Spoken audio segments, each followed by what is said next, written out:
Bonjour. Aujourd'hui, nous allons étudier les guerres de religion.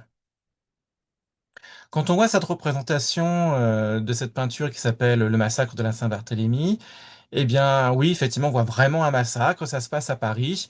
Nous voyons des personnes soit en robe de chambre, soit nues, qui pour le coup sont dans la rue et qu'on est en train de tuer.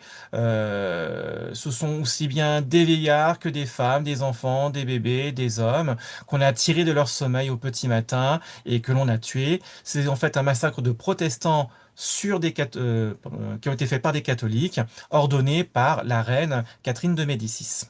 En fait, ce massacre de la Saint-Barthélemy qui a eu lieu en 1572, il a été ordonné justement par la reine Catherine de Médicis au moment où il y avait énormément de protestants à Paris. En fait, les protestants existent depuis la réforme protestante de Jean Calvin, pour le coup pas mal en minorité dans le sud de la France. Et justement, vous avez un mariage d'un roi donc de Navarre, Henri III, qui est venu à Paris pour épouser donc une princesse catholique, Marguerite de Valois. Et pour le coup, il y a plein de gens qui font le voyage pour se rendre à ce mariage. Et c'est l'occasion pour Catherine de Médicis d'ordonner le massacre de tous ces protestants venus assister au mariage. C'est sanglant et d'autant plus qu'il n'y va pas y avoir qu'à Paris qu'il va y avoir des massacres, hein, il y en aura à plein d'endroits. C'est un épisode parmi d'autres de ces fameuses guerres de religion qui vont avoir lieu en France entre 1562 et 1598. Mais il est vrai que ce massacre fait partie des pires épisodes de l'histoire de France en termes de tolérance religieuse, parce que justement, il n'y en a pas, là, très clairement ici. Ces guerres de religion en France, ce n'est que des exemples au sein de l'Europe, ce qui va y avoir aussi des guerres religieuses aussi dans le Saint-Empire romain germanique, qui vont opposer donc là encore les catholiques et les protestants, notamment pendant la guerre de 30 ans, entre 1618 et 1648. Donc résultat, là ce qui se passe, c'est que ces réformes protestantes, elles se font dans la douleur, parce qu'il y a pour le coup des guerres qui éclatent un peu partout. L'affrontement entre les catholiques et les protestants ne se fait pas que d'un point de vue militaire, il se fait aussi par les arts. Chez les protestants, puisqu'en fait on dit que seule finalement la foi permet d'atteindre le salut et donc de pouvoir aller au paradis, eh bien dans les temples religieux, on va vraiment faire très peu de décoration, ce sera très sobre, on autorise seulement l'image de Jésus. Par contre, on va faire exactement l'inverse dans les églises catholiques. Au contraire, on va surcharger la décoration par un nouvel art, un nouveau cours artistique qui s'appelle l'art baroque, qui est là pour créer de l'émotion, de l'émerveillement. L'intérêt, c'est quoi? C'est de faire comprendre aux fidèles qui voient ces œuvres d'art dans les églises que c'est tellement beau, c'est que forcément la foi catholique, elle est la meilleure.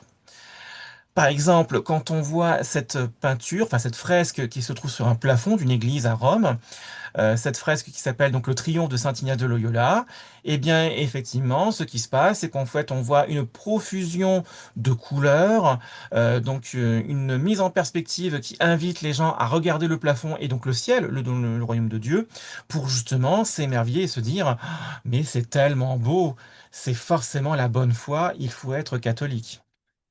De même, ça peut être aussi sous la forme de sculpture. Cette célèbre sculpture qui s'appelle l'Extase de Sainte Thérèse, c'est aussi effectivement donc une représentation religieuse mise donc dans une chapelle à Rome. Eh bien, là encore, elle exprime de l'émerveillement avec la représentation finalement de l'émotion des personnages sur les visages des personnages, sur l'évolution des drapés qui permettent aussi de traduire un mouvement. Et en plus, c'est mis en valeur par les barres ici métalliques qui symbolisent les rayons du soleil. Et donc là encore, qui provoque chez les personnes une sensation du beau, de l'émerveillement et de se dire, ah, c'est forcément la bonne religion, parce qu'une bonne religion fait forcément émerveiller les gens. L'Église catholique, pour le coup, elle réagit aussi d'une autre façon pour lutter contre les protestants, en dehors donc de la guerre et de l'art. Ça va être aussi tout simplement la création tout d'abord de la Compagnie de Jésus par Saint Ignace de Loyola, justement, qu'on a vu précédemment. C'est un ordre en fait qui va être chargé d'évangéliser les populations, autrement dit de les convertir au christianisme. Et attention, le christianisme catholique bien évidemment, notamment dans le Nouveau Monde. pour qu'ils ne soient pas, pour le coup, convertis au protestantisme. De même, l'Église catholique de Rome, elle va favoriser la création de l'Inquisition. C'est donc en fait un organisme qui va traquer et juger les protestants, les hérétiques, pour éviter que de nouvelles réformes protestantes ne se diffusent ou n'émergent. Et ça va marcher justement, par exemple, en Italie ou en Espagne. Et enfin, l'Église, elle va donc mettre en place la contre-réforme. C'est donc en fait de longues réunions qui vont aboutir à des règles qui en fait tout simplement vont confirmer ce qui existait auparavant, hein, pour dire que bah oui, effectivement, en ce cas donc l'autorité c'est le pape, que pour obtenir donc le paradis, le salut de l'âme, il faut faire par la foi en Jésus, mais aussi des bonnes actions. Il faut faire la messe en latin. Les prêtres, ils doivent être célibataires. Et donc il y a sept sacrements, etc., etc.